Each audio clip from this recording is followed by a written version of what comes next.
এই যে আমি আম্মুর কাছে চলে যাব। তুই অনেক খারাপ একটা লোক, আমার সাথে জোর করিস সব সময়। আম্মুর কাছে কেন? এখানে কি ভালো লাগছে না? না, তোর সাথে আর এক মুহূর্তও থাকতে ইচ্ছে করছে না। আমি বাড়ি যাব। না, এখন বাড়ি যাওয়া চলবে না। তাহলে আমি বাচ্চার ক্ষতি করে দিব, বলে দিলাম। একদম মাথার উপরে তুলে আছড়ে মেরে ফেলবো। তোর সাহস তো কম না বাচ্চার ক্ষতির কথা ভাবিস? তাহলে আমায় বাড়িতে যেতে দে। আচ্ছা যা, বিকালে তোকে আমি বাড়িতে দিয়ে আসবো। বিকালবেলায় অধরাকে বাড়িতে পৌঁছে দিয়ে আমি চলে আসলাম। অধরার আম্মু আমায় অনেক জোর করেছে থাকার জন্য, কিন্তু আমি থাকিনি। কাজের বাহানা দিয়ে চলে এসেছি। বাসায় এসে খেয়ে দিয়ে রুমে শুয়ে আছি। কোনো কিছুই ভালো লাগছে না। ঘরটা কেমন যেন ফাঁকা ফাঁকা লাগছে। এতদিন অধরা ছিল, আজ পুরো বাড়িতে আমি একা। সত্যি ভালো লাগছে না মেয়েটাকে ছাড়া। যদিও মেয়েটার সাথে আমার সম্পর্ক ভালো না, তাও কেমন যেন খারাপ লাগছে। এভাবে দুদিন একা একাই বাড়িতে কাটালাম। 3 দিনের মাথায় হঠাৎ অধরার বাবা আমাকে ফোন দেয়। জি আসসালামু আলাইকুম, কেমন আছেন? এই তো বাবা, ভালো। তোমার আসলে জরুরি কাজে ফোন দিয়েছি। বাবা প্লিজ তুমি এসে তোমার বউকে বাড়িতে নিয়ে যাও।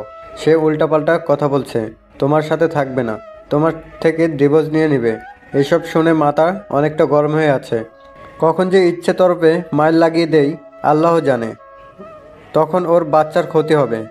যদিও আমরা চাই না যে ওর এই বাচ্চা পৃথিবীতে আসুক, কিন্তু তুমি যেখানে মেনে নিয়েছো সেখানে আমরা আর কোনো কথা বলবো না। প্লিজ ওকে এসে নিয়ে যাও।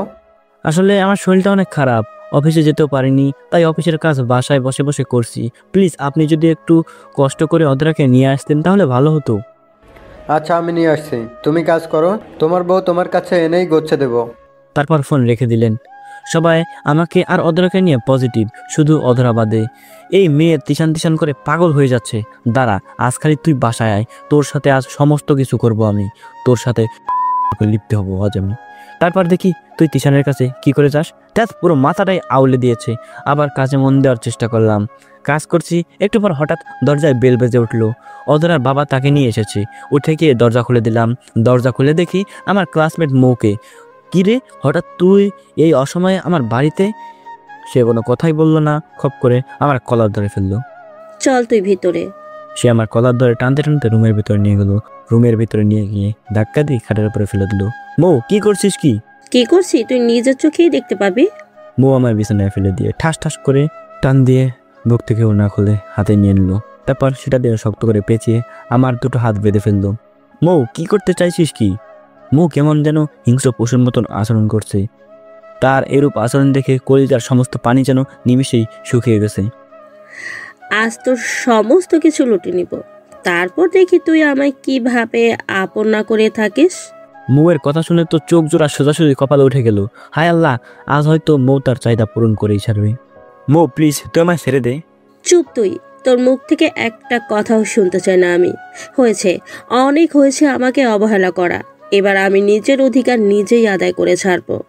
মৌ তুই কি পাগল হয়ে গেছিস? হ্যাঁ, আর তোর কিসের অধিকার? হ্যাঁ হ্যাঁ আমি পাগল হয়ে গেছি, আর আমার অনেক অধিকার আছে তোর উপরে।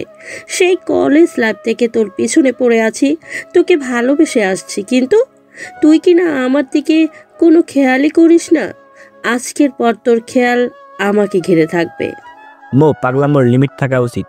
তুই আমায় ভালোবাসলে বাসতে পারিস, কিন্তু আমি অধরাকে ভালোবাসি আর তাই ওকেই বিয়ে করে নিয়েছি। সে তুই যাকেই বিয়ে কর, কিন্তু অবশেষে তুই আমারই হবি। মৌ থাপড়ে গালের সব কয়টা দাঁত ফেলে দেবো। শান্ত হয়ে গেছি দেখে বলে যাস না যে আমি কে আর কি ছিলাম। আগের রূপে ফিরে যেতে মিনিট দুয়েকও সময় লাগবে না। সো ভালোভাবে বলছি, হাতের বাঁধন খুলে দে, না হয় এমন অবস্থা করবো তো সারা জীবন কাউকে মুখ দেখাতে পারবি না। না, আমি হাতের বাঁধন খুলবো না। আগে তুই বল, অধরাকে ছেড়ে আমায় বিয়ে করবি? মৌ এবার কিন্তু রাগের মাত্রা ডাঙায় উঠে যাচ্ছে।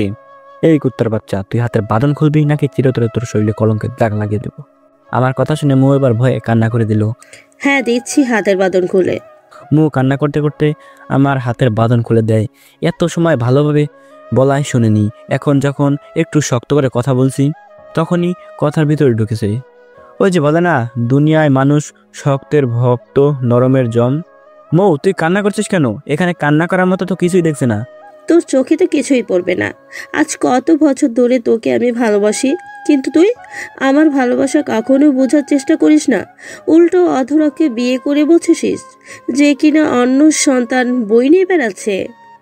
মৌ, আমি তাকে খুব বেশি ভালোবাসি, তাই তার শরীর নিয়ে ওভাবে চিন্তা করিনি, পজিটিভ চিন্তা করে মাফ করে দিয়েছি। হ্যাঁ, সে না হয় মাফ করে দিয়েছিস, কারণ তুই তাকে ভালোবাসিস। কিন্তু অধরা যে তোকে সাথে জানোয়ারের মতো আচরণ করে, তোকে যে সব সময় কষ্ট দেয়, সেগুলো হিসাব কে করবে? কষ্ট নামক জিনিসটা আমার জীবনের সাথে খাপ খেয়ে গেছে, তাই মানুষ কষ্ট দিলেও সেভাবে খারাপ লাগে না। তোর লাগতে না পারে, কিন্তু আমার লাগে, কারণ আমি তোকে ভালোবাসি। তুই কষ্টে আছিস শুনলে আমার চোখের ঘুম হারাম হয়ে যায়। আরে পাগলি, আমার জন্য নিজে কেন কষ্ট পাচ্ছিস? জীবনটা অন্যের সাথে জড়িত করে সামনে এগিয়ে নিয়ে যা। আকাশ, আমার মরা মুখ দেখতে না চাইলে এসব আর বলবি না। আমি তোকে একবারের জন্য বলিনি যে অধরাকে ছেড়ে আমার কাছে আয়। হ্যাঁ, কি এটা অবশ্যই বলবো যে অধরা যদি তোকে কখনো কষ্ট দিয়ে ছেড়ে চলে যায়, তাহলে তুই আমার কাছে চলে আসিস। আমি তোর জন্য সারা জীবন অপেক্ষায় থাকবো। আর আমি কখনো অন্য কোনো পুরুষকে গ্রহণ করব না, কারণ আমার মন বলছে তুই আমার কাছেই ফিরে আসবি। মৌয়ের কথা শুনে চোখে পানি চলে এলো। আজ থেকে 5 বছর আগ থেকে নিয়ে মেয়েটা আমি ভালোবাসি, কিন্তু মেয়েটাকে আমি কখনো সেই সুযোগটা দেইনি। তবে এখন মনে হচ্ছে যদি অধরার জায়গায় মনের মধ্যে মৌয়ের চিত্র ফিট করতাম, তাহলে হয়তো আমার জীবনটা ভালোবাসায় ভরপুর হয়ে যেত। মেয়েটা গত 5 বছর আগেও যেমন ছিল, এখনও ঠিক তেমনই আছে। কিরে, চুপ করে আসিস যে? মৌ, তোকে একটা কথা বলবো, রাখবি তো আমার কথা? হ্যাঁ বল, অবশ্যই রাখবো। আমাকে কিছুটা সময় দে। আমি এখন কোথায় আছি সে আমি নিজেও জানি না। নিজের অবস্থানের কথা জানতে পারলে আমি কোনো ডিসিশন নিয়ে আসবো। মানে বুঝলাম না। মানে হলো আমি কিছুটা সময় চাই ভাবার জন্য, কারণ অজরাকে নিয়ে আমার ভবিষ্যৎ জীবন উজ্জ্বল দেখতে পাচ্ছি না। এদিকে তুই আমায় আজ 5 বছর ধরে ভালোবেসে আসছিস, সো কি করবো ভেবে দেখি। তবে এটা শিওর থাক, তোর কাছে ফিরে গেলে আমার দুনিয়া তোকে ঘিরেই হবে। আচ্ছা, সময় নে, তবে আমি তোর অপেক্ষায় থাকবো। আচ্ছা, এখন আর একদম কান্না করবি না, দেখি কাছে আয়। মৌ আমার কাছে এগিয়ে আসে। মৌয়ের চোখে পানিগুলো নিজ হাতে মুছে দিলাম। তারপর ওর হাত থেকে ওড়নাটা নিয়ে ওর গলায় পরিয়ে দিলাম। মেয়েটা কেমন অসহায়ের মতন তাকিয়ে আছে আমার দিকে। ওর অসহায়ত্ব চেহারাটা দেখে মুহূর্তের জন্য ভুলেই গেলাম সবকিছু। ওকে এক টান দিয়ে নিজের বুকে নিয়ে নিলাম। তারপর ওর কপালে একটা চুমু খেয়ে দিলাম। শোন, এই চুমুটা বন্ধুত্বের খাতিরে দিয়েছি, এটাতে কোনো খায়েশাত বা খারাপ মতলব নেই। তবে আল্লাহর হুকুমে যদি এমনটাই থাকে যে তুই আমার জীবনের সূত্রে জড়িয়ে যাবি, তাহলে পরবর্তীতে চুমুটা স্বামী হিসাবে তোর ঠোঁটেই মারবো। আকাশ, তোর মতো মানুষকে জীবন সঙ্গী করে পাওয়া খোদার সবচাইতে বড় নেয়ামত। হয়েছে, এবার গিয়ে সোফায় বসে থাক, আমি একটু হাত মুখ ধুয়ে আসছি। মৌ গিয়ে সোফায় বসলো আর আমি ফ্রেশ হতে চলে গেলাম। একটু পর ফ্রেশ হয়ে বের হলাম, তখনই দেখি দরজার বেলটা বেজে উঠলো। গিয়ে দরজা খুলে দিলাম। দরজা খুলতে দেখি অধরা আর তার বাবা। বাবা, এই যে ধরো তোমার আমানত, ওকে তুমি ভুলেও আর আমাদের বাড়িতে পাঠাবে না। ও যদি মরেও যায় তাহলে তোমার বাড়ির পাশে কোনো একটা জায়গায় ওকে দাফন করিয়ে দিও এসো, কিন্তু আমার বাড়িতে যেতে দিও না। যেদিন সে পুরোপুরি মানুষ হবে সেদিন তাকে বাড়িতে উঠাবো আমি। বাদ দিন না সেসব কথা, আপনি ভিতরে আসুন। না বাবা, আমি চললাম, আমার একটু জরুরি কাজ আছে। আচ্ছা। অধরার বাবা চলে গেল। যাও ভিতরে গিয়ে ফ্রেশ হয়ে নাও। অধরা ঘরের ভিতরে ঢুকতেই দেখতে পায় মৌকে, সে সোফায় বসে আছে। মৌ, তুই এই বাড়িতে কি করছিস? আকাশের সাথে দেখা করে এসেছি। আর তুই এইভাবে কথা বলছিস কেন অধরা? পুরো বাড়ি ফাঁকা, তার মধ্যে তোরা দুজন। আবার কলেজ লাইফ থেকে তুই আকাশকে ভালোবাসিস, কাহিনী তো কিছু একটা আছেই। অধরা, মুখ সামলে কথা বলিস। তোর মতো নির্লজ্জ না আমি, ওকে? আকাশকে আগেও আমি ভালোবাসতাম, এখনো বাসি, কিন্তু তার মানে এই না যে তার সাথে দেখা করতে এসে আমার খারাপ কিছু করতে হবে। ছি অধরা, তোর মন মানসিকতা এত নিচে নেমে গেছে, তুই আমাকে আর আকাশকে নিয়ে এসব চিন্তা ভাবনা করিস? কিছুই বলার নেই তোদের, কিছু বলতে গেলেই আমার ইতিহাস নিয়ে বলা শুরু করবি তোরা। সো যা খুশি কর, আমি আমার মতো থাকি। আকাশ, দেখলি অধরার মন মানসিকতা কেমন? অধরা রুমে চলে গেল। মৌ বাদ দে ওর কথা। আচ্ছা, একটা সত্যি কথা বলতো, তুই কি আজ আমার সাথে খারাপ কিছু করার মতলব নিয়ে এসেছিলি? না, কিন্তু মুহূর্তের জন্যই আমি পাগল হয়ে গিয়েছিলাম। মাথায় কেমন যেন অদ্ভুত ধরনের একটা ভূত চেপে বসেছিল যে তোকে যদি শরীর দিয়ে দিই তাহলে হয়তো তুই আমাকে আপন করে নিবি। কিন্তু পরক্ষণেই হুঁশ ফিরে আসে আমার তোর কথায় যে আমি যা করতে চাইছিলাম তার সবটাই ভুল। কারণ শরীর দিয়ে ভালোবাসা প্রমাণ করে পতিতারা, যাদের দেহের কোনো দাম নেই তারাই শরীর দিয়ে ভালোবাসা প্রমাণ করে। সো কিছু মনে করিস না প্লিজ। মৌ, তোর জন্য খুব আফসোস হচ্ছে রে। খোদা কেন মনের মধ্যে অধরার বললে তোর জন্য ভালোবাসার বীজ বুনে দিল না? না হয়তো তোকে নিয়ে আজ আমি খুব সুখী হতাম। উপরওয়ালার হুকুম হয় এটাই, হয়তো হয়তো ভালো কিছু লেখা আছে কপালে, তাই বান্দাকে পরীক্ষা করে নিচ্ছে। হ্যাঁ, তাই হবে হয়তো। আচ্ছা আকাশ, এবার আমাদের যাওয়া উচিত। অনেকটা সময় হয়ে গিয়েছে আমি এখানে এসেছি। এখন বাসা না গেলে মা খুব টেনশন করবে।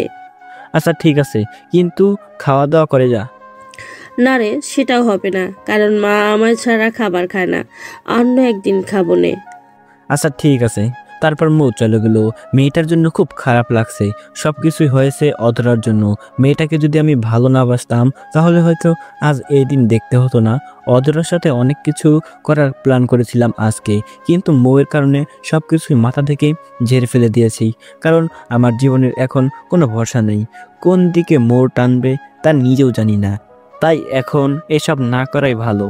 কাজকর্ম সেভাবেই সোফার উপরে রেখে দিয়ে খেতে চলে গেলাম। অধরার জন্য প্লেটে খাবার বেড়ে রেখেছি।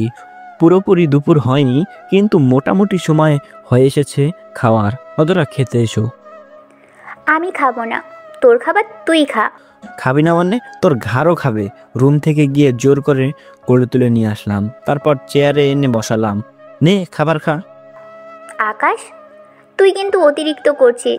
তোর কি মনে হচ্ছে না যে তুই অন্যের আমানতে হাত দিয়েছিস?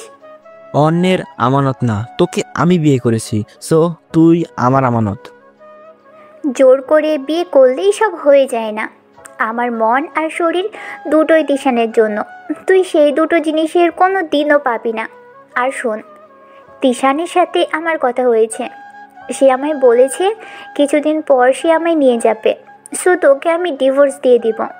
এতে আমার পরিবারের সাথে সম্পর্ক শেষ হলেও হবে। আর এমনিতেও তো সম্পর্ক ভালো নেই। অধরা, সেম ভুলটা তুই আবার করতে চলেছিস। শোন, তোকে আমি বহুকাল আগ থেকে ভালোবাসি, তাই তোর শরীরের এমন কন্ডিশন জানা সত্ত্বেও তোকে আমি বিয়ে করেছি। কই তিশান তো তোকে বিয়ে করেনি, সে তোকে ছেড়ে দিয়ে চলে গেছে। এই, একদম বাজে কথা বলবি না আমার তিশানের নামে। সে তোর কারণেই আমাকে ছেড়ে দিয়ে চলে গেছে। আর তোর ভালোবাসা নিকুচি করি আমি। তোর ভালোবাসা আমার শরীরে, সেটা আমি ভালো করেই জানি। সো একটা কাজ কর, আজ রাতটা তোকে দিয়ে দিব। তুই যেভাবে বলবি সেভাবেই সেজেগুজে থাকবো।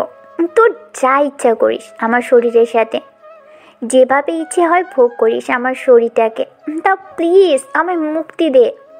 অধরার কথা শুনে মাথার রক্ত পুরা গরম হয়ে গেল। শরীরের সমস্ত শক্তি দিয়ে অধরার গালে মধ্যে চর বসিয়ে দিলাম। সে চর খেয়ে চেহারার সহকারে নিয়ে মাটির উপরে আছড়ে পড়ল। রাগ এত পরিমাণ উঠে গেছে যে অধরা মাটিতে পড়ে যাওয়ার পর তার চুলের মুঠি ধরে তাকে টানতে টানতে দাঁড় করালাম। অনেক বলে ফেলছিস কথা, এবার চুপ কর। এবার চুপ করে আমি কি বলি তাই শুনবি। শোন, তোর শরীরের প্রতি আমার কোন লোভ নেই, সেটা আগেও বলেছি, এখনো বলছি। আজকের পর যদি এইরূপ চিন্তাভাবনা তোর মাথায় আসে তাহলে সোজা অবস্থা খারাপ করে দেব তোর। হ্যাঁ, খালি এটাই তো পারবি, যে পুরুষ হয়ে নারীর সাথে শক্তি দেখাবি। অধরার কথা শুনে রাগটা কেমন যেন দমে গেল। হ্যাঁ, ঠিকই বলেছে। ওর গায়ে কেন হাত তুলতে হলো আমার? অন্য কিছু তো করতে পারতাম। আর তাছাড়া মেয়েটার পেটে বাচ্চা, সেই দিকটাও খেয়াল নেই আমার। সাথে সাথে অধরাকে এক টান দিয়ে বুকে নিয়ে নিলাম, তারপর শক্ত করে নিজের বাহু ধরে চেপে ধরলাম। অধরা রে, তুই কোন দিন বুঝবি বলতো আমার ভালোবাসা? তোকে যে এই দুনিয়ার মধ্যে আমার থেকে কেউ বেশি ভালোবাসতে পারবে না। প্লিজ আমায় স্বামী হিসাবে গ্রহণ করে নে।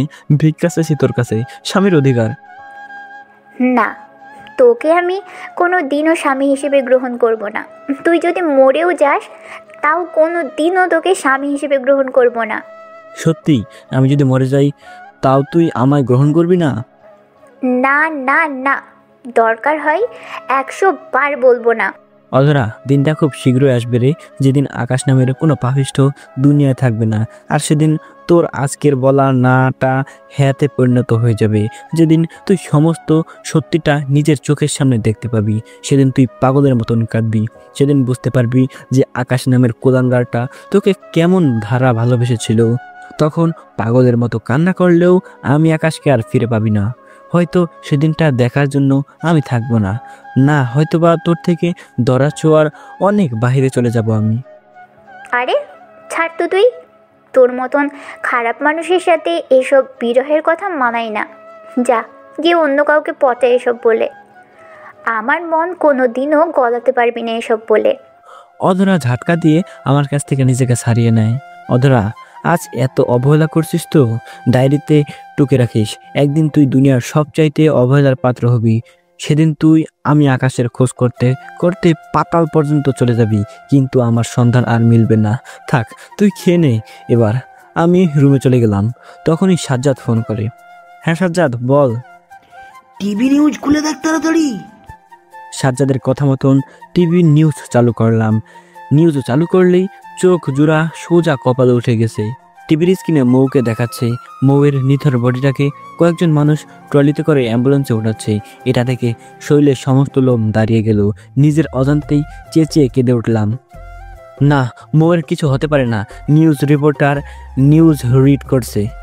মালবাহী ট্রাকের সাথে সিএনজির মুখোমুখি সংঘর্ষে 2 জন নিহত ও 1 জন আহত। নিহতদের লাশ শনাক্ত করার জন্য সেখানেই রেখে দেওয়া হয়েছে ও আহত ব্যক্তিকে মেট্রোপলিটন হসপিটালে নিয়ে যাওয়া হয়েছে।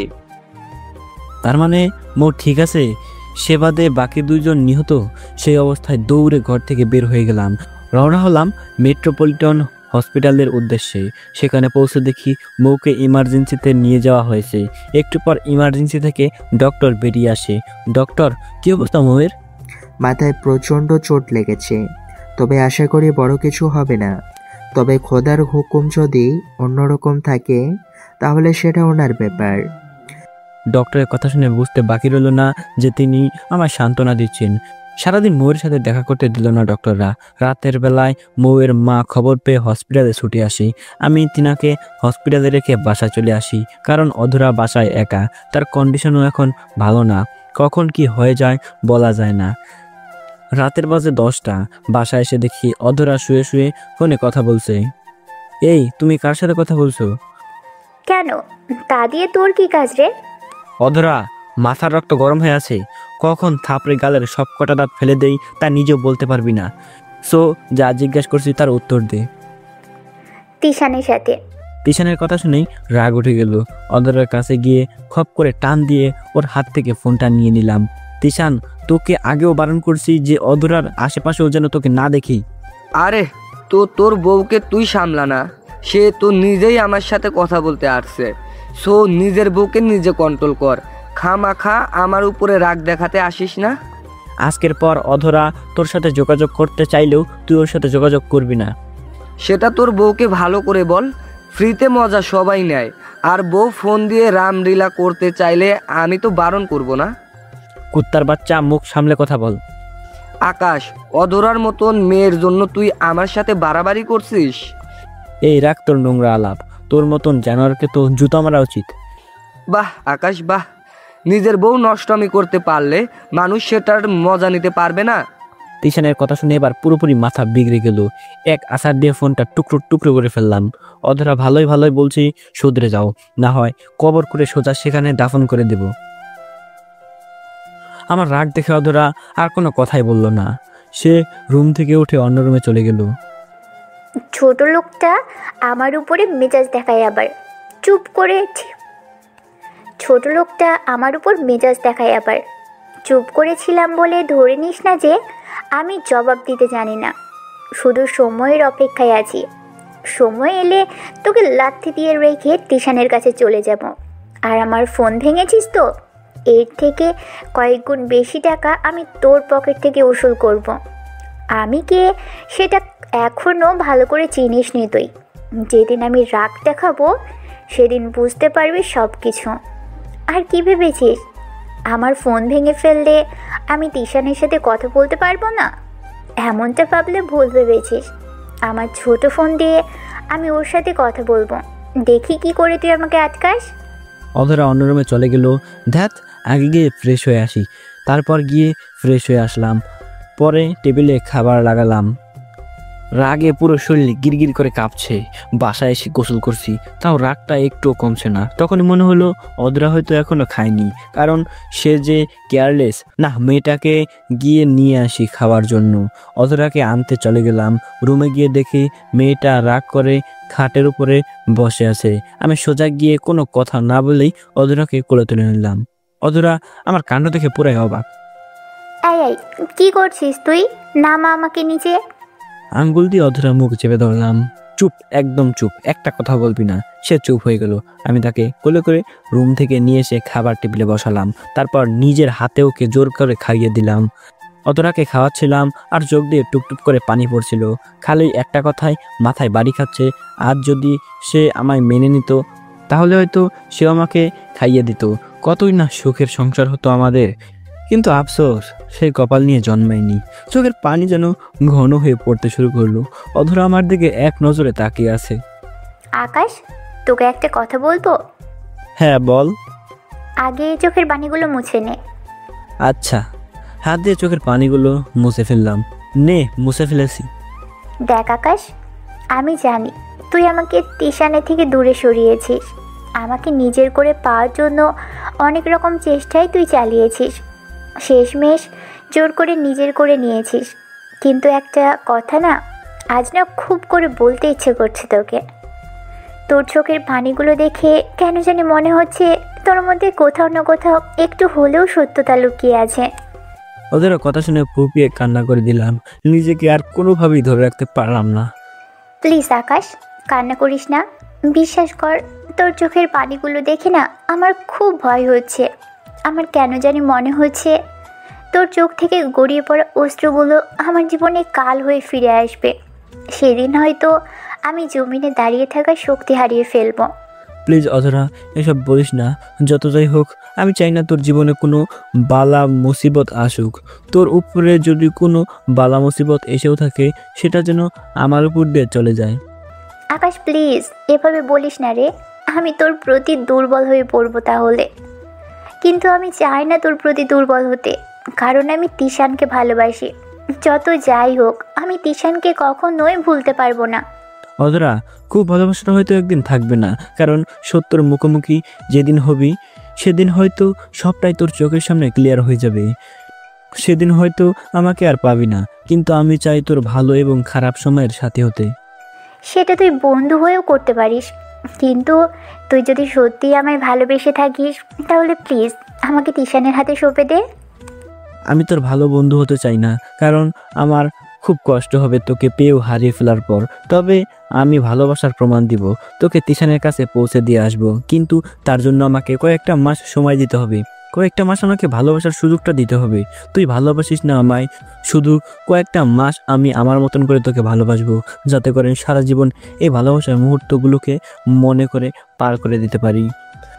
এটা কি ধরনের কথা আকাশ? প্লিজ না করিস না, তোর দুটো পায়ে ধরি। আমি তোকে কথা দিলাম তো যে তিশানের কাছে আমি তোকে নিজে দিয়ে আসবো। সো প্লিজ আমার এই কথাটা অন্তত রাখ। আকাশ, এটা হয় না। তোকে সুযোগ দিলে হয়তো তোর সাথে আমার শারীরিক কিছু হয়ে যাবে। অধরা, তুই আমায় এতটা বাজে মনে করিস? যদি এতটাই বাজে হতাম তাহলে তো এত সময়ে তোর সাথে অনেকবার জবরদস্তি করতাম। কই, আমি তো তেমন কিছুই করিনি, সো কোনোদিনও করব না। আচ্ছা যা, তোকে সুযোগ দিলাম, কিন্তু কয় মাস? 6 মাস। আজ থেকে 6 মাস তুই আমাকে ভালোবাসার অধিকার দিবি। আচ্ছা যা, দিলাম, কিন্তু তারপর তুই আমাকে তিশানের কাছে পৌঁছে দিয়ে আসবি। হ্যাঁ, কথা দিলাম, 6 মাস পর তিশানের কাছে তোকে পৌঁছে দিয়ে আসবো। এবার প্লিজ খেয়ে নে। তারপর অধরাকে নিজের হাত দিয়ে সমস্তটা খাবার খাইয়ে দিলাম। খাওয়া শেষ করে ওর মুখ মুছে দিলাম। আচ্ছা, আমি তাহলে রুমে যাই, তুই খেয়ে নে।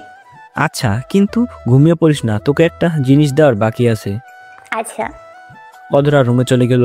আমি খেয়ে দিয়ে রুমে চলে গেলাম। গিয়ে পকেট থেকে ফোনটা বের করে সিমগুলো খুলে নিলাম। তারপর ফোনটা অধরার দিকে এগিয়ে দিলাম। এই নে ধর, তোর ফোন তো আমি নষ্ট করে ফেলেছি, তাই আমারটা তোকে দিয়ে দিলাম। এটা দিয়ে তুই তিশানের সাথে সারা রাত সারা দিন কথা বলতে পারবি। আমি তোর সিমে সারা মাসের জন্য টাকা লোড করে দেব। অধরা আমার কথা শুনে হা করে তাকিয়ে আছে। আকাশ, তুই নিজেই না বললি 6 মাস ভালোবাসার সুযোগ দিতে, আর তুই এই আমাকে তিশানের সাথে কথা বলার ফোন দিচ্ছিস?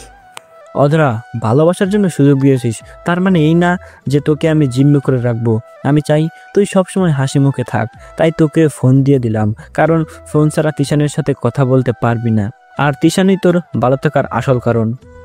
আকাশের কথা শুনে ভিতরটা নাড়া দিয়ে উঠল। মানুষটা কেমন যেন অদ্ভুত আচরণ করছে। এই তো কিছু সময় আগেই আমার ফোন ভেঙে ফেলেছে, আর এখন সে নিজেই তার ফোন আমায় দিয়ে দিচ্ছে। আচ্ছা, তুই শুয়ে শুয়ে তিশানের সাথে কথা বল, আমি আমার সিম দুটো ছোট ফোনে লাগিয়ে আসছি। রুম থেকে বের হয়ে নিজের রুমে চলে এলাম। তারপর ওয়্যারড্রপ থেকে বাটন ফোনটা বের করে সেটাতে সিম লাগিয়ে নিলাম। পরে আবার অধরার কাছে চলে গেলাম। মেয়েটা হয়তো এত সময়ে কথা বলায় মগ্ন হয়ে গিয়েছে।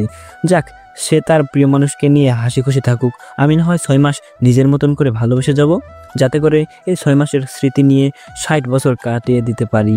রুমে গিয়ে দেখি অধরা ফোনটা বালিশের পাশে রেখে শুয়ে আছে। কিরে, তুই তিশানের সাথে কথা বলছিস না যে? না রে, এখন আর কথা বলার মুড নেই। আচ্ছা, তোকে একটা কথা বললে রাগ করবি? না, করব না, বল। তুই যদি রাতে আমার পাশে ঘুমোস তাহলে খুশি হব।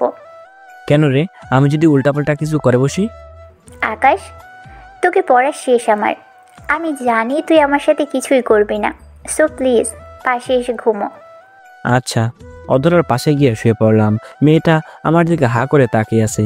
কি রে, এভাবে তাকিয়ে আছিস কেন রে? তোর চেহারাটা দেখে না আমার বড্ড মায়া হচ্ছে। কলেজ লাইফে তোর চেহারা কতটা স্মার্ট ছিল, কত মেয়ে তোর জন্য পাগল ছিল, আর আজ চেহারার কি হাল তোর? মনটাই কালো হয়ে গেছে। সো চেহারাটা সুন্দর থাকবে কি করে বল? মানে বুঝলাম না। তোকে আমি এতটা ভালোবাসার পরেও আপন করতে পারলাম না। যদিও বিয়ে করেছি, কিন্তু তারপরেও তুই অন্য কারোর। সো ভালো থাকি কি করে বল? খোদার বিধানে হয়তো এমনটাই লেখা ছিল। তবে চিন্তা করিস না, আমার আর তিশানের বাচ্চাটা যখন দুনিয়ায় আসবে তখন তার নাম আমি আকাশ রাখবো। অধরার কথা শুনে বুকের ভিতরে চিনচিন করে ব্যথা শুরু হতে লাগলো। খুব কষ্ট হচ্ছে ওর আর তিশানের বাচ্চার কথাটা শোনার পর, কিন্তু তাকে বুঝতে দিলাম না। আচ্ছা, রাত হয়েছে অনেক, এবার ঘুমিয়ে পড়। তুইও ঘুমো। অধরা ঘুমিয়ে গেল, কিন্তু আমার চোখ জোড়া আমি এক করতে পারলাম না। সারাটা রাত আমি মুখ চেপে ধরে কেঁদেছি, আর অধরা আরামে ঘুমিয়েছে। খোদা আমার ভাগ্য লিখনে এতটা কষ্ট কেন যুক্ত করে দিয়েছে কে জানে। যাক, যেমনটা কপালে আছে তেমনটাই মানতে হবে। পরে শেষ রাতের দিকে নিজেই ঘুমিয়ে পড়লাম। সকালবেলা ঘুম ভাঙে ফোনের আওয়াজে। ফোনের দিকে তাকিয়ে দেখি মোর আম্মু ফোন করেছে। রাতের বেলায় আসার সময় তেনাকে নাম্বার দিয়ে এসেছিলাম যে যদি কোনো সমস্যা হয় আমাকে যেন সাথে সাথে ফোন করে। বাবা, তুমি কোথায়? আন্টি, আমি তো বাসায়। কোনো কিছু হয়েছে কি আন্টি? বাবা, তুমি তাড়াতাড়ি হসপিটালে আসো। ময়ের অবস্থা ভালো না। ডক্টররা মৌকে সময় দিয়ে দিয়েছে। ওর হাতে নাকি আর মাত্র কয়েক ঘন্টার সময় আছে। তার জ্ঞান ফিরে এসেছে। জ্ঞান ফিরে আসার পর থেকে সে বারবার তোমার খোঁজ করছিল। মৌয়ের আম্মুর মুখে এমন দ্বারা কথা শুনে পায়ের নিচ থেকে যেন মাটি সরে গেল আমার। তাড়াতাড়ি শার্ট গায়ে দিয়ে অধরাকে বলে হসপিটালে চলে গেলাম। মৌ বেডের উপরে শুয়ে আছে। আমি সোজা গিয়ে কেবিনে ঢুকে গেলাম। মৌ মাকে দেখতে পেয়ে বেড থেকে উঠে যেতে ধরলো। আমি তাড়াতাড়ি গিয়ে তাকে থামিয়ে দিলাম। মৌ, প্লিজ শুয়ে থাক, আমি এসে গেছি। এবার আর তোর কোনো ভয় নেই। আকাশ, আমার নিজেকে নিয়ে কোনো ভয় নেই, তবে অনেকগুলো কষ্ট মনের মধ্যে জমাট বেঁধে আছে। জানিস, ডক্টর একটু আগে এসে বলে গেছে আমার হাতে নাকি বেশি একটা সময় নেই। আমিও তো আর কিছু সময় পরেই পরপারে চলে যাব। আকাশ, আমি তো তোকে নিয়ে বেঁচে থাকার স্বপ্ন দেখেছিলাম, তোকে নিয়ে ঘর করার হাজারো স্বপ্ন সাজিয়েছিলাম, কিন্তু খোদা হয়তো আমার সেই চাহিদা নারাজ, তাই তিনি আমাকে তোর জীবন থেকে চিরতরে সরিয়ে দিচ্ছেন। মো, প্লিজ এসব অলক্ষণে কথাবার্তা বলিস না। তোর কিচ্ছু হবে না, তোর কিচ্ছু হতে দিব না আমি। আকাশ, অলক্ষণে না রে, সত্যি কথাই বলেছি। বিশ্বাস না হলে আম্মুকে পাশে আছে, ওনাকে জিজ্ঞেস কর যে ডক্টর কি বলে গেছে। মৌ, আমি কারোর কথাই শুনতে চাই না। সবাই মিথ্যা বলেছে তোকে। তোর কিচ্ছু হবে না, আমি তোর কিছুই হতে দেব না। আকাশ প্লিজ পাগলামো করিস না, সত্যিটা যে মেনে নিতেই হবে। না, আমি কোনো সত্য মানি না। কলিজারে প্লিজ পাগলামো করিস না, তুই পাগলামো করলে যে আমার শেষ নিঃশ্বাস নিতে খুব কষ্ট হবে। মৌয়ের কথা শুনে ফুপিয়ে ফুপিয়ে কেঁদে উঠলাম।